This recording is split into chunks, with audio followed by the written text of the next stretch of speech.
The newlywed Duke and Duchess of Cambridge began a lifetime of foreign tours with a visit to Canada on behalf of Queen and Country. Their happiness shone through all the ceremonies. And Catherine, known to the world as Kate, received a rapturous welcome. In one golden year, they've succeeded in making the royals relevant once more. In this programme, we look at their first magical year of marriage and how they've adapted to their private life and public duties. We reveal how Kate prepared for nearly a decade for her role as a princess, national ambassador and style icon. Responding to an international crisis and committing to charity work, the couple have brought a fresh meaning to the monarchy. As Britain's heir in line and his future queen celebrate their first wedding anniversary, we look back at the year that made them the most famous couple in the world.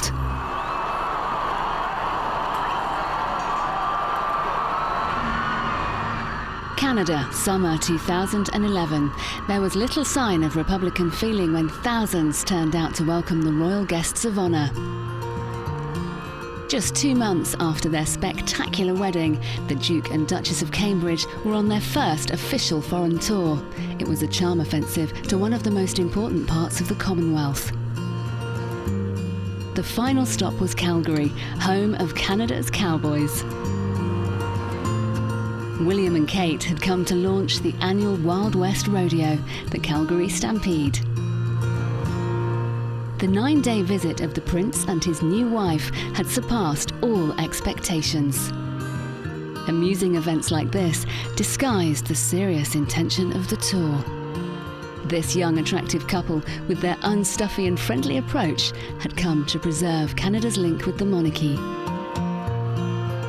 It was Kate's first big test as a member of the royal family, representing the Queen abroad. She and William worked as a team. It wasn't just Catherine that created that reception, it was both of them. What was so lovely, and I think probably of great relief to Prince William and certainly to his courtiers, was that the attention to them was to both of them. It wasn't all about Kate. Of course, there was a curiosity, as you would expect. We just had the royal wedding. There was such heightened interest in our new Duchess of Cambridge, the future Queen of England. Of course, you would expect that. But the Canadians were just as happy to see Prince William. I mean, they absolutely adored him. And what they did was they worked as a package. I think in those events leading up to Ottawa, the engagements that Kate and William took on as a couple, they very much learned how to do the royal walkabout. So you'll notice that when they arrive at something, they'll split, and one will take one bank of people and the other will take the other. But there is equal adoration and praise and affection for both of them. It was not a case of Charles and Diana where everyone just wanted to see Diana and only people wanted to see Kate. They wanted to see both of them as a package. On July the 1st, Canada Day, Kate wore the national colours of red and white.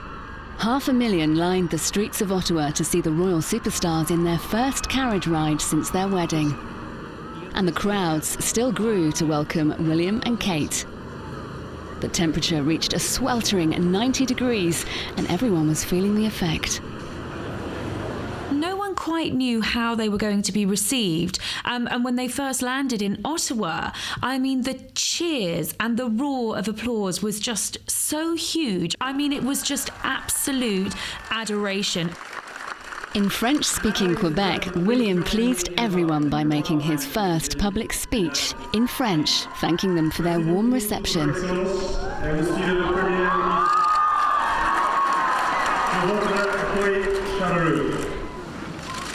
Nous débutons aujourd'hui notre première tournée ensemble.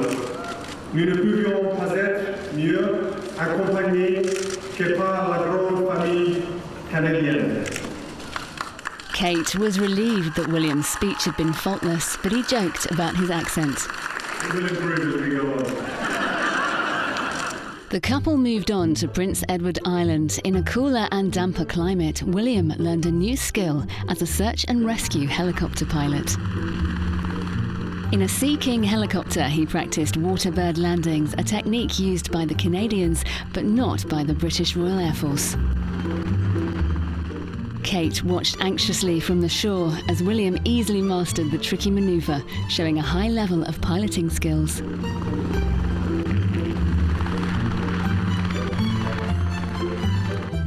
Then it was time for a dragon boat race. Kate had once trained with an all-female crew. Now she was out to prove her skills against William's all-male team. The two teams rowed furiously across the 200 feet course, with William's team crossing the line marginally ahead. Afterwards, a loving cuddle delighted onlookers. This is one royal marriage that will surely withstand temptations.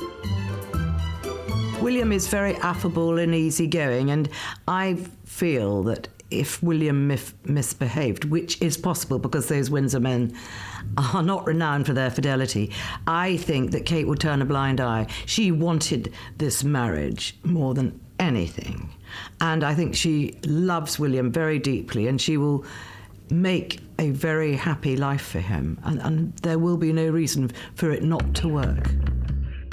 From Canada to California and a dazzling charity dinner with old friends like David Beckham, Kate and William met Hollywood's most glamorous celebrities. Like Diana's old friend Tom Hanks and some well-known faces. They're flying the flag high, and it's great to see, and they're very glamorous as well. You brought back to life Clark Gable and Marilyn Monroe. They wouldn't excite Americans this much. And they make me smile. I love them. I saw Nicole Kidman literally just go to jelly as she met both of them, and everyone wanted a little piece of the Duke and Duchess of Cambridge. Tom Hanks was someone who he had a real rapport and connection with. They've actually met before, but I mean, William was in his element talking films with the stars of the movies. They had a quality about them that none of the Hollywood stars possessed, and I guess that quality is being royal. For a start, I'd just like to thank Colin Firth for my perfect opening line. I have a voice.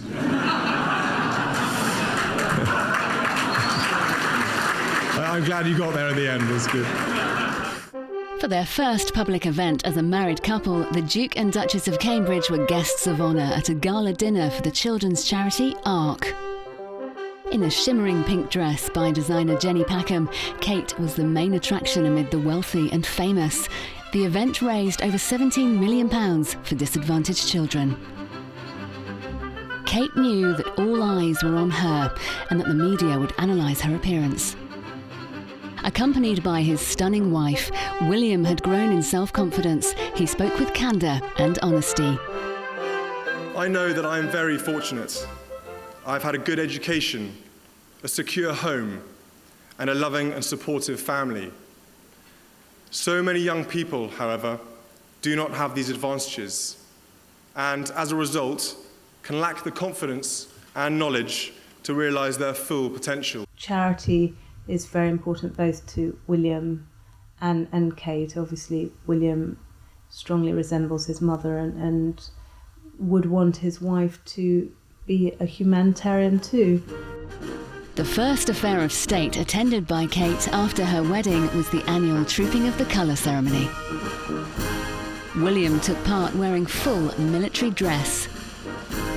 Kate proudly watched her husband riding in the parade. This is her new environment, surrounded by members of the royal family, all celebrating the Queen's official birthday in June.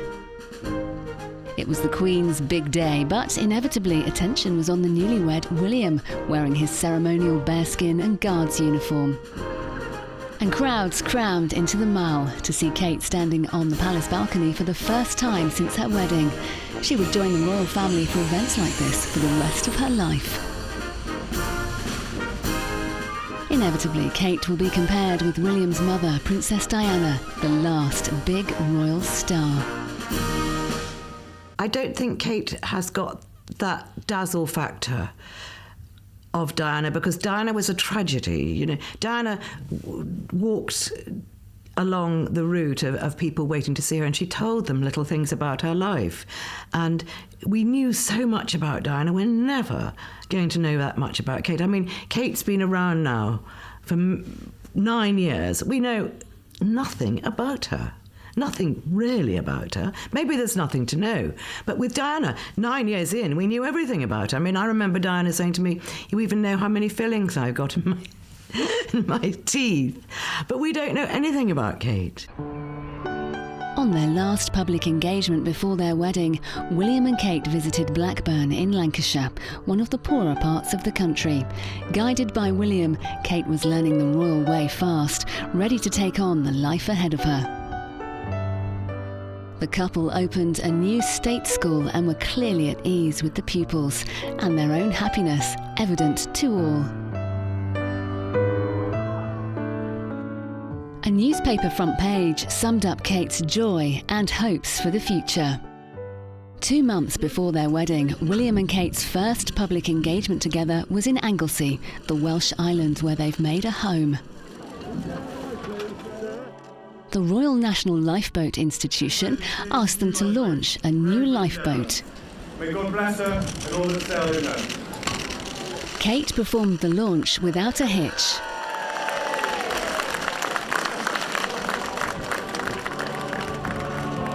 After the launch, Kate joined in the singing in both Welsh and English.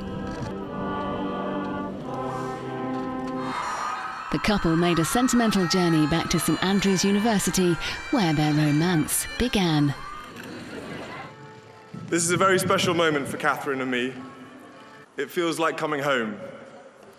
Despite being one of Europe's leading research institutions, the third oldest university in the English-speaking world. When William began St Andrews University at 19, he was one of the world's most eligible bachelors. His choice of bride became a source of media speculation. Kate was just one of a number of girls linked with William. Before her, the student prince had an adoring circle of rich and well-connected admirers. But which one of this bevy of beauties would become his princess? The newspaper's guessing game continued for years.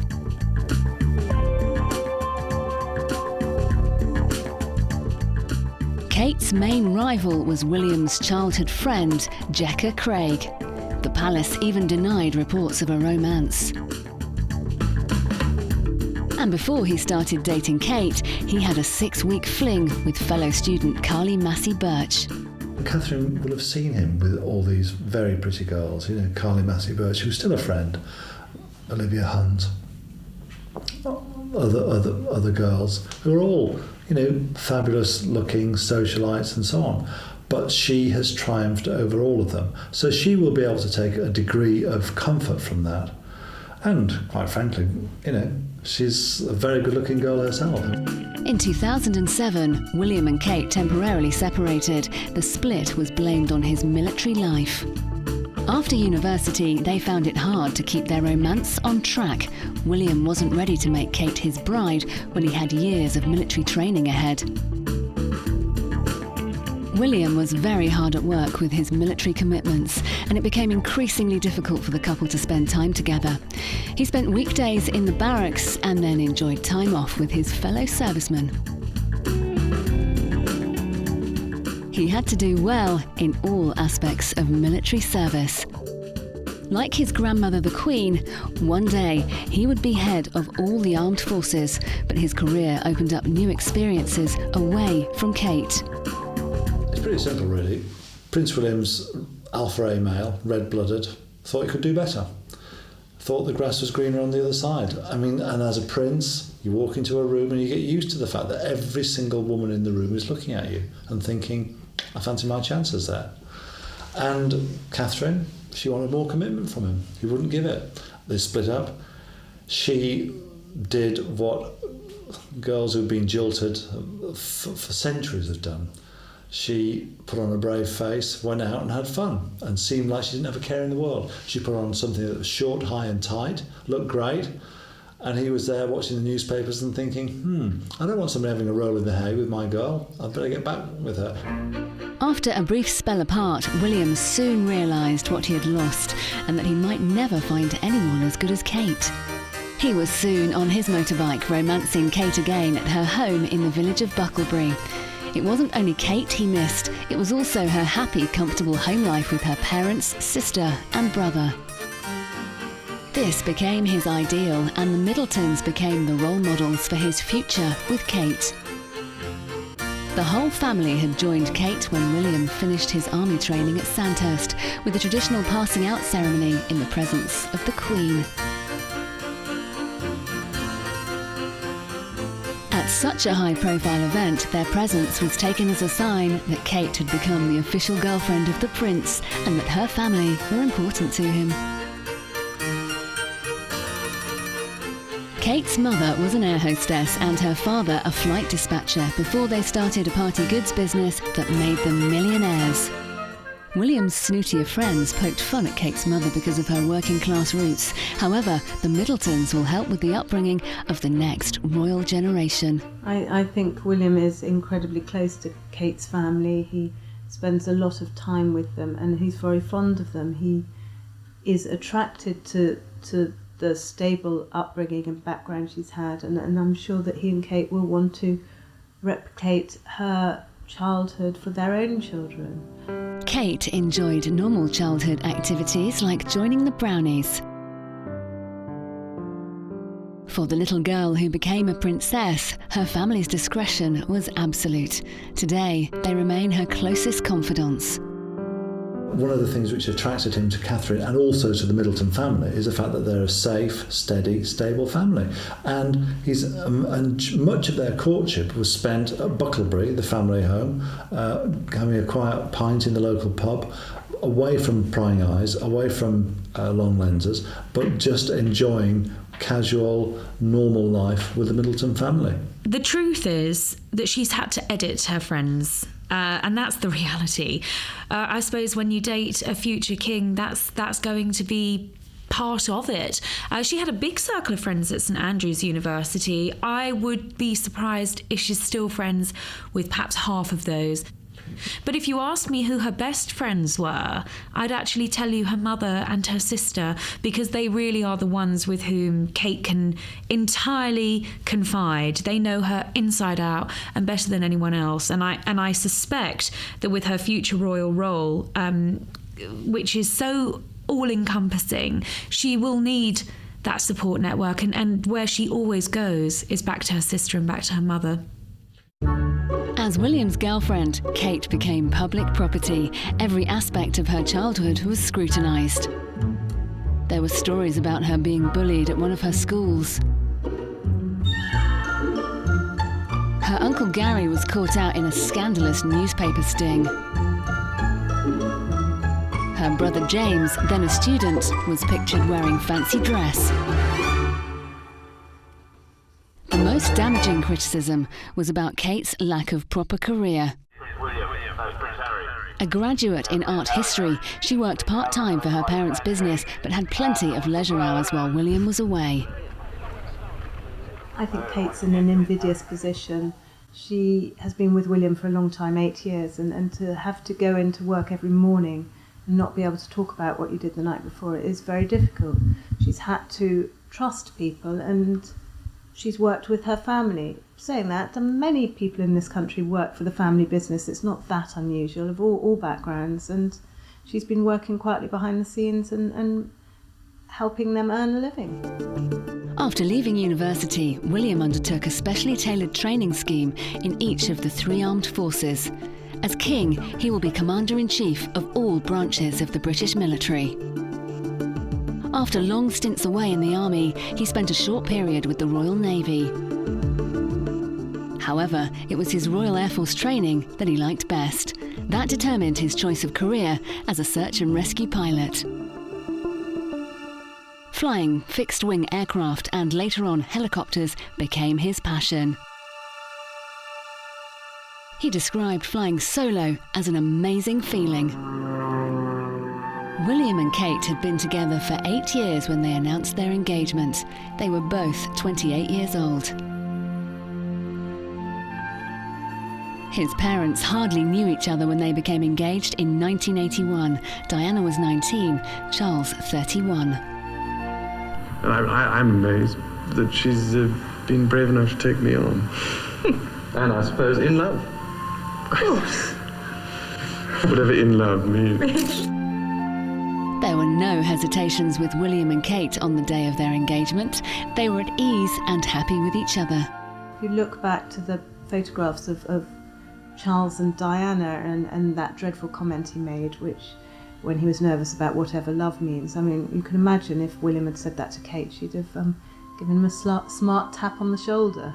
It did take a bit of time for us to get to know each other, but we did become, very close friends from quite early on.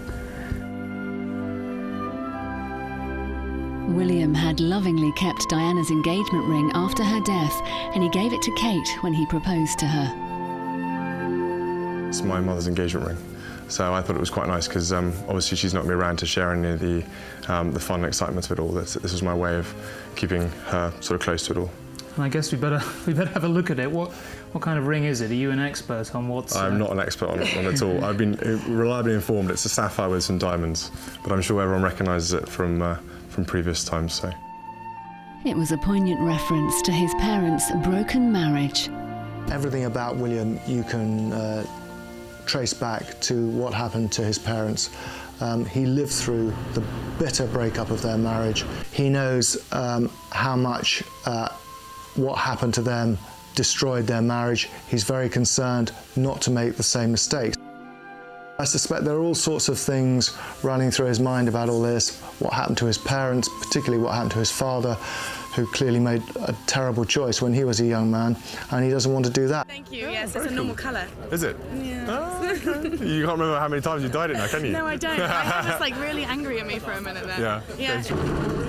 In 2007, singer Joss Stone helped William and Harry organise a concert in Diana's memory.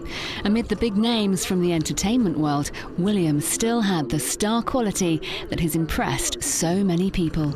I remember seeing him at St Mary's Hospital. He returned to the birthing unit where he was born, and nurses were literally swooning in the corridors because he was around. He has got that X factor, but whether he's comfortable with that is another matter, and I don't think we'll see him doing the kind of performing, perhaps, that his mother was famous for.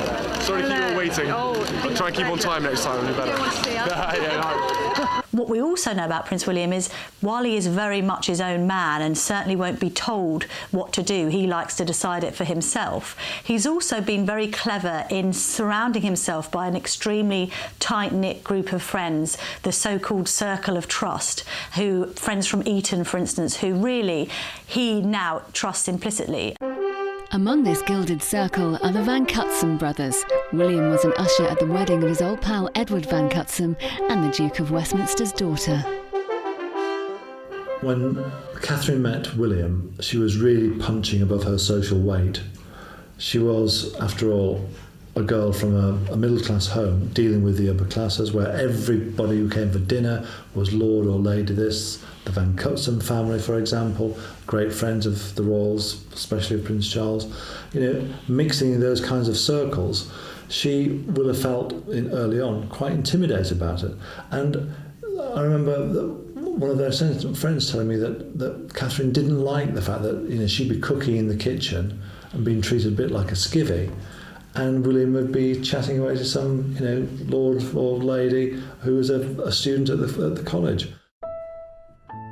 Like his father before him, William loves polo, a game for rich players that attracts the higher echelons of society.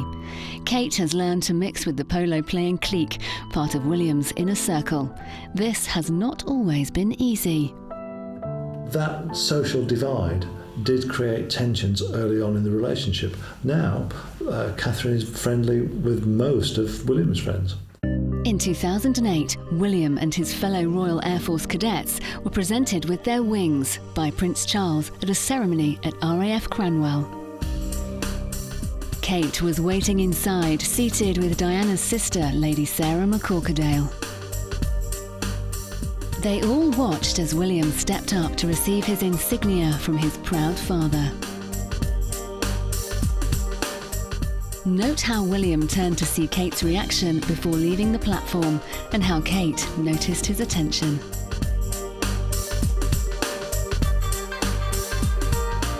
Flying Officer William Wales was starting out in the branch of the military with his colleagues.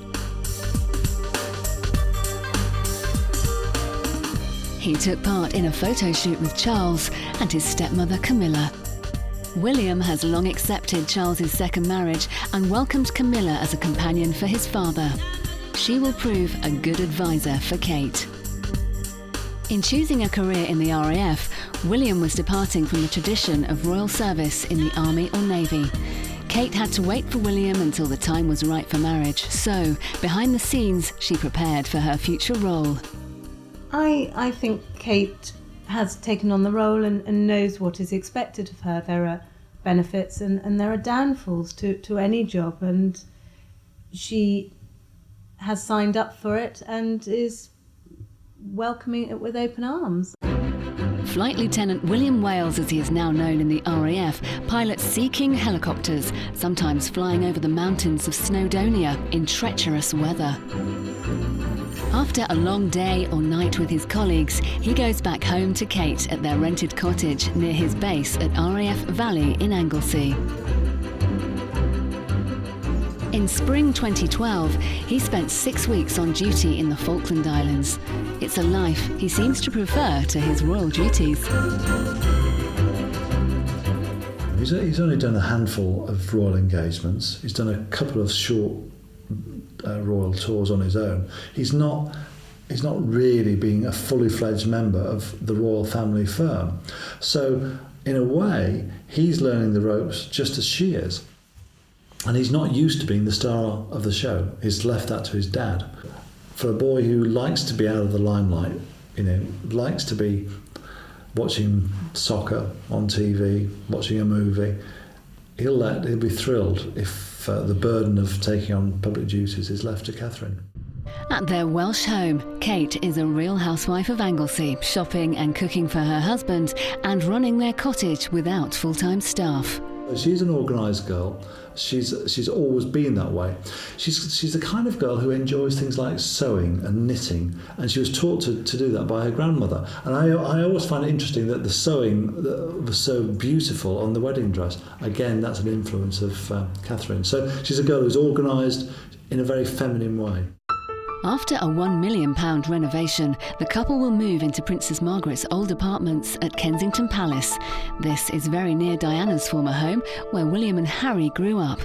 While the apartments are being refurbished, the couple live in Nottingham Cottage in Kensington Palace grounds.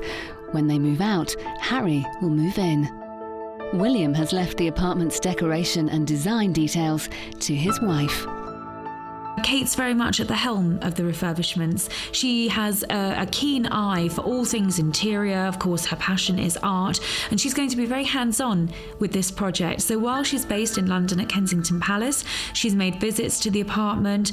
She has some ideas of what she wants to do for the refurbishment, but they won't actually be moving in until 2013. They will have more rooms probably than they know what to do with. There are 4 floors of these apartments, and they are largely viewed as the most luxurious and best positioned apartments. They have their own courtyard and garden. It's going to be the perfect base for them, and of course the perfect family home. Kate has married into one of Britain's wealthiest families. At his investiture as Prince of Wales in 1969, Charles inherited the huge Duchy of Cornwall. When he accedes to the throne, William becomes the next Duke, benefiting from the Duchy's rich estates and revenues, which produce an income of over £17 million a year.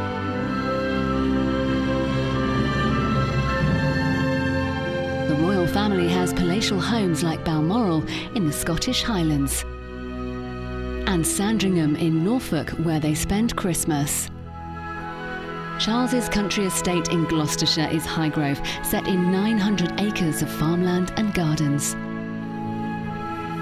William is a countryman at heart. Like the rest of the royal family, he enjoys country pursuits such as hunting. While Kate was not brought up in these traditions, she's having to adapt to William's way of life, both in public and private. When their parents separated, William and Harry came under the watchful eye of Tiggy Legg Burke, who's from a family of landowners and courtiers who understood royal customs. Harry flourished under Tiggy's guidance, and her kindness helped him to deal with the loss of his mother when he was only 12. Harry still has this daredevil quality, quite different from his more serious older brother, who has the duty and burden of kingship ahead. A year after Diana's death, William and Harry made a brief visit to Canada with their father. Teenage girls treated the boys like rock stars. William was overwhelmed by it, unlike Harry, who lapped up all the attention.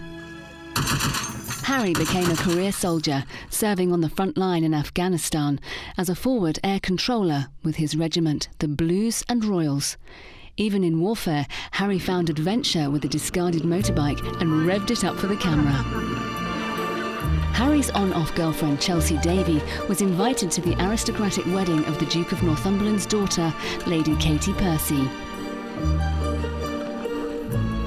There is still a hope that Harry and Chelsea could marry one day. There's great passion between the two of them when they're together. The tension is visible, there's electricity, there's sparks flying everywhere. You can tell they have a very volatile relationship, tremendous shouting matches, screaming rows, but then they get back together again. I would say that of all the royal romances currently going on, theirs was the real true thing. It's a real deal. Harry has found a new friend in Kate, who's like a sister to him. He spoke in advance about William's wedding. A little small wedding with just as really close friends, but you know, we are who we are, and the position comes with it, and the role comes with it. So yeah, he's gonna, at the end of the day, he's gonna walk down that aisle with his wife. So that's fantastic. When Kate married William and became Duchess of Cambridge, it was Pippa, the maid of honour at her sister's wedding, who also grabbed the media's attention. People were fascinated by Kate's sister, so much so that there's even a Facebook page dedicated to Pippa's pert bottom, regarded as the perfect shape. On the palace balcony after the wedding, the obvious rapport between Harry and Pippa caused speculation of another possible royal romance. Press soon had wind of Harry's secret meetings with attractive Pippa, who's 2 years younger than the Duchess of Cambridge. The sisters are hugely competitive, with sibling rivalry over fashion and fitness, but Pippa is Kate's closest ally and never lets her down. Pippa enjoys the benefits of royal connections, the attention, the designer clothes, and the best weddings.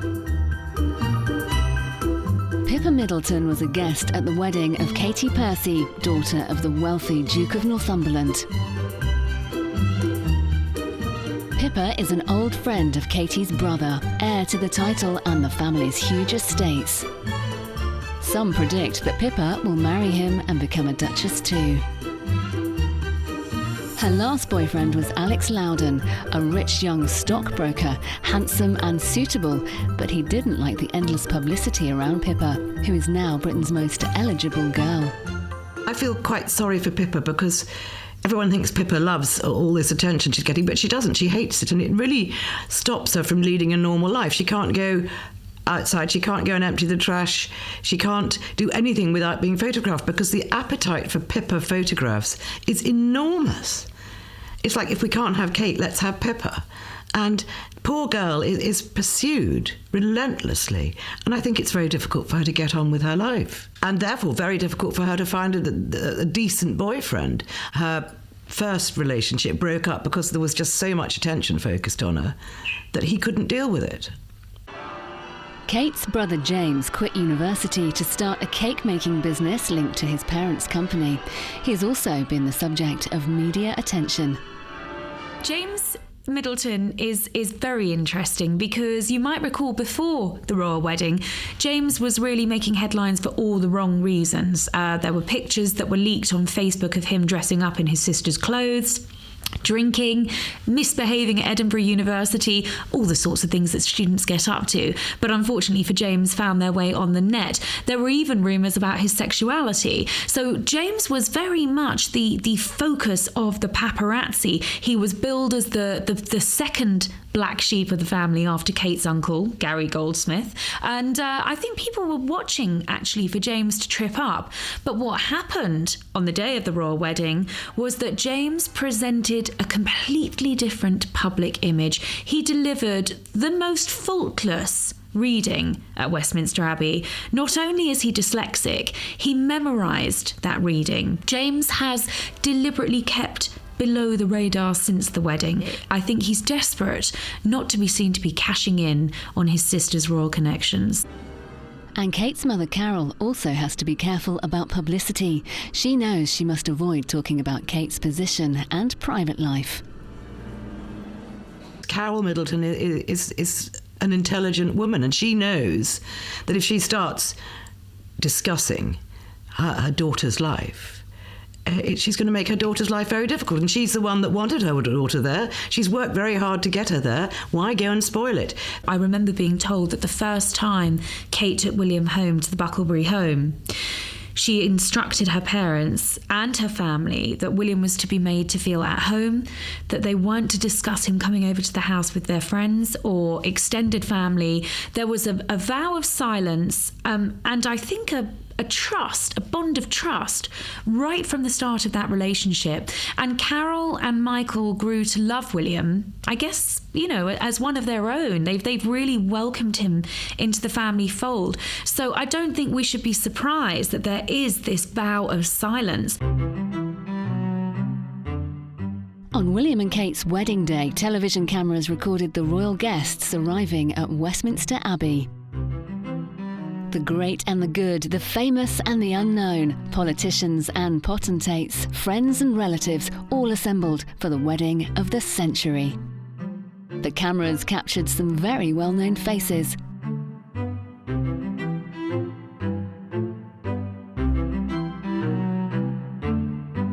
Then came Tara Palmer-Tompkinson, a reformed drug addict and friend of the royals, in an eye-catching hat and dress.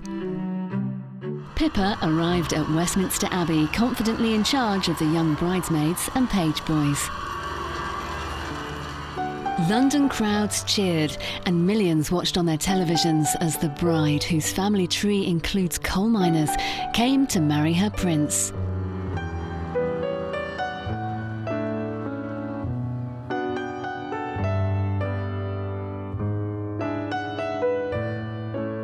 This was a real-life fairy tale come true for the whole Middleton family, who all helped to make it a perfect day.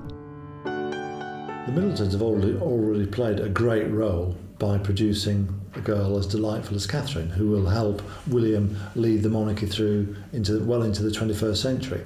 But they've also shown their mettle during the royal wedding. I mean, Pippa looked fabulous. James read very well.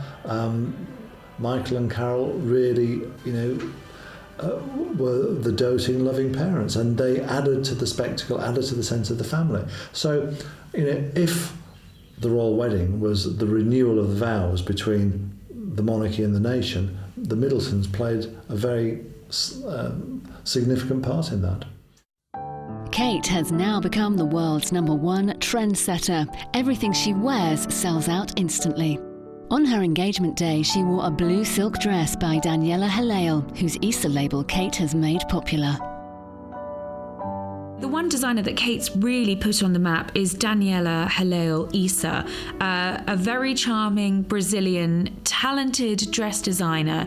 Kate's been wearing her creations for years, and I don't think it was any accident that Kate chose to step out in an Issa gown for her engagement day. It was the traditional crossover jersey dress in this beautiful deep blue that totally set off her sapphire engagement ring.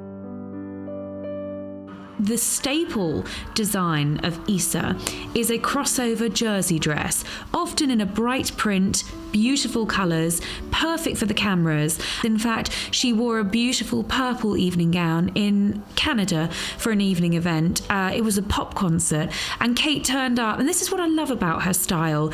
She might have felt the pressure to be a little bit trendy, but actually what she went was for something sophisticated, elegant, and in the most royal hue you could possibly choose. And she worked it. I mean, she looked great.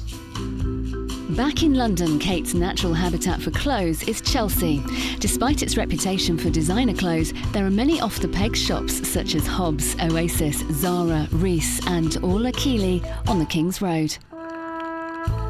One of Kate's first public engagements was a visit to Rose Hill Primary School near Oxford. She wore an off-the-peg all-Achille coat. Kate's mother sometimes acts as her personal shopper, finding the right outfit for the occasion. And what Kate's doing is not just getting people into the high street over here in Britain. She's putting those names on the map internationally. And I know from having interviewed the chairman, the chief executive of Reiss, that people in America cannot now get enough of Reiss. And that is down to the Duchess of Cambridge. Kate's wedding gown was a triumph for designer Sarah Burton, creative director of the late Alexander McQueen's fashion house. But Kate has spread wide her patronage of designers and shops. She's affiliated herself with British fashion designers, right from the haute couture end, Alexander McQueen, Jenny Packham, Amanda Wakely, big British designers. And then she goes right to the other end of the spectrum, Topshop. Well, that's just fantastic, because I think anyone that walks into Topshop and can buy the blazer, the blouse, the dress that the Duchess has stepped out in, feels that they've been able to achieve a little bit of royalty. At Alderhay Children's Hospital in Liverpool, Kate wore a high street coat from Hobbs over a plain black Oasis dress. With her trademark tumbling hair and ready smile, Kate looks wonderful in any colour. Like Diana before her, she has an easy affinity with children. She is also tactile and connects quickly with everyone. But William's wife and his mother were very different women. I think Kate and Diana, much as we love to compare them, are very, very, very different characters. And I think also Kate is so much older. Diana was 19 and Kate was 29. It's very, very different. And I think that Kate has also had William at her side for so many years, telling her all about his world and his life. And I think she knows a lot more what to expect. Kate and William opened a new £18 million children's cancer unit at the Royal Marsden Hospital, the setting of Diana's first solo engagement in 1982. She wore a simple but shapely figure-hugging dress by Amanda Wakely.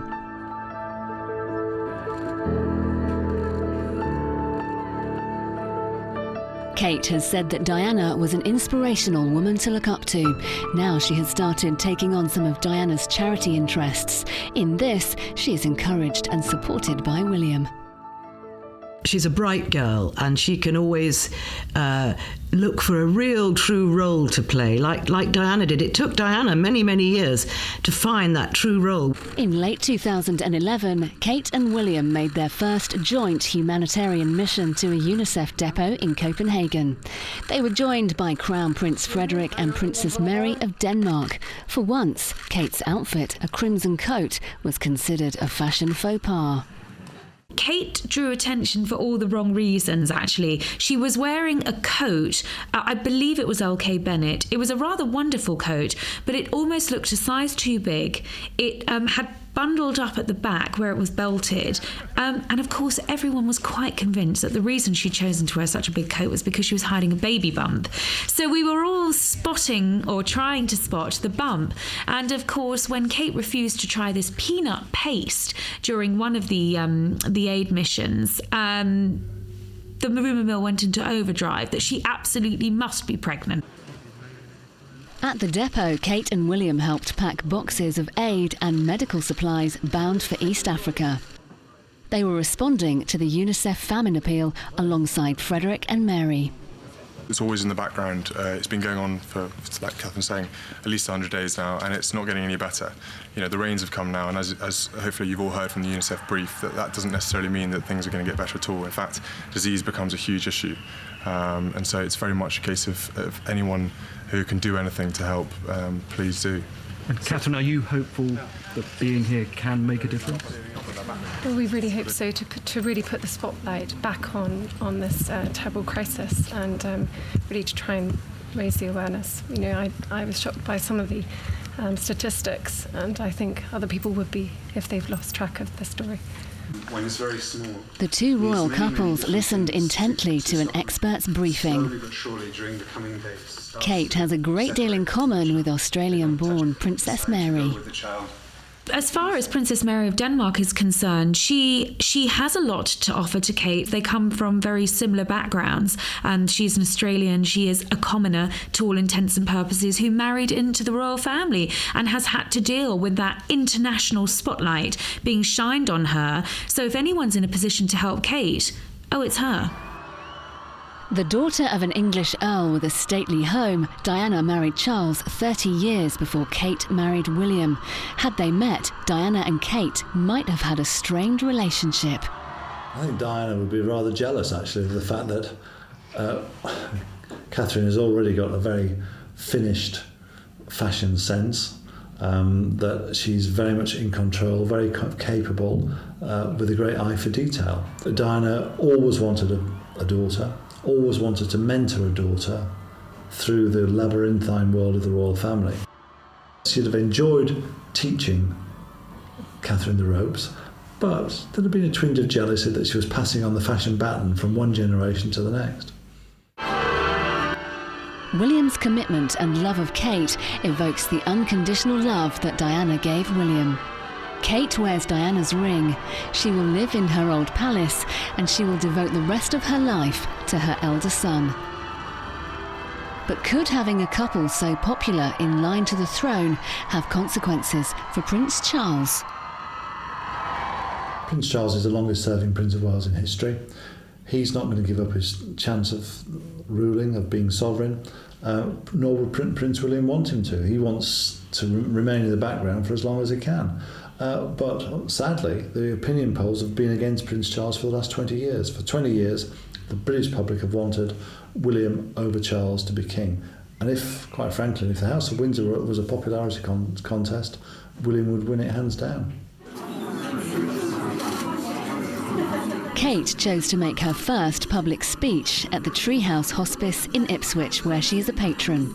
She wore a blue Reese dress that her mother had previously worn at Ascot.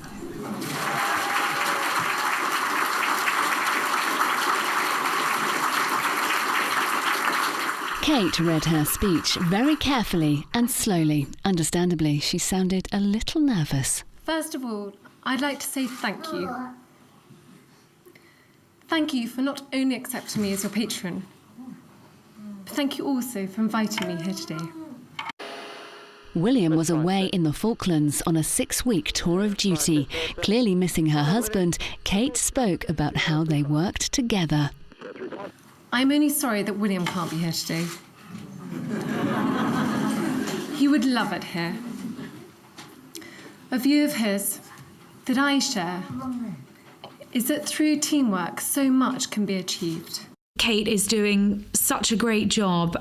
All of those years, I suppose, of being nicknamed Weighty Katie by the British press, we now really see what was happening the whole time. Kate has been clearly groomed for this role for many years. Every time she steps out, I think she proves herself to be the most formidable ambassador for this country, along with her husband. I think what's so special about these two is that they do work so well together as a team. They clearly love each other. There's a great bond between them, and actually when you travel with them and you watch them carrying out these tours and these engagements, it's absolutely clear to see that they really are meant to be together. I feel enormously proud to be part of East Anglia's children's hospices and to see the wonderful, life-changing work that you do. Thank you.